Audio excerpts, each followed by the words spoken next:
FM റേഡിയോയിലേക്ക് സ്വാഗതം. ഇന്നത്തെ current അഫയേഴ്സുമായി എത്തിയിരിക്കുന്നത് ഞാൻ ലൈബ. ഞാൻ ആഷിയ.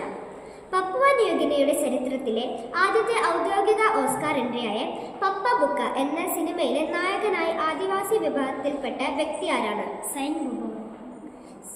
17ാമത് അന്താരാഷ്ട്ര ഡോക്യുമെന്ററി ഷോർട്ട് ഫിലിം ഫെസ്റ്റിവലിൽ IDSFFK മികച്ച ലോങ് ഡോക്യുമെന്ററിക്കുള്ള പുരസ്കാരം നേടിയ തമിഴ് ചിത്രം ഏതാണ്? ദളിത് സുബയ്യ. അലാസ്കയിൽ നടക്കുന്ന യൂത്ത് അഭ്യാസ് 2025 എന്ന സൈനികാഭ്യാസത്തിൽ പങ്കെടുക്കുന്ന ഇന്ത്യൻ സംഘം ഇന്ത്യൻ സൈന്യത്തിന്റെ ഏത് റെജിമെന്റിൽ പെടുന്നു? മദ്രാസ് റെജിമെന്റ്.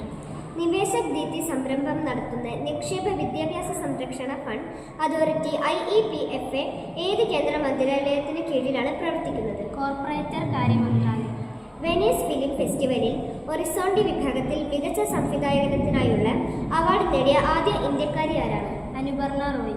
പപ്പുവ ന്യൂഗിനിയുടെ 50ാം സ്വാതന്ത്ര്യദിന ആഘോഷത്തിൽ പങ്കെടുത്ത ഇന്ത്യൻ നാവികസേന കപ്പൽ ഏതാണ്? INS കാഡ്മറ്റ്. 2025 ഇറ്റാലിയൻ ഗ്രാൻഡ് പ്രിക്സ് വിജയിച്ച വ്യക്തി ആരാണ്? Max Verstappen. ഇസ്രായേൽ അടുത്തിടെ വിക്ഷേപിച്ച നൂതന ചാര ഉപഗ്രഹത്തിന്റെ പേരെന്താണ്? OPEC-19. ഇന്ത്യയിലെ ആദ്യ വൾച്ചർ കോൺവെർസേഷൻ പോർട്ടൽ ഏത് സംസ്ഥാനത്താണ് ആരംഭിച്ചത്? അസം. കൂടുതൽ കറന്റ് അഫയേഴ്സിനായി ലൈക്ക് ചെയ്യുക, ഷെയർ ചെയ്യുക, ഫോളോ ചെയ്യുക.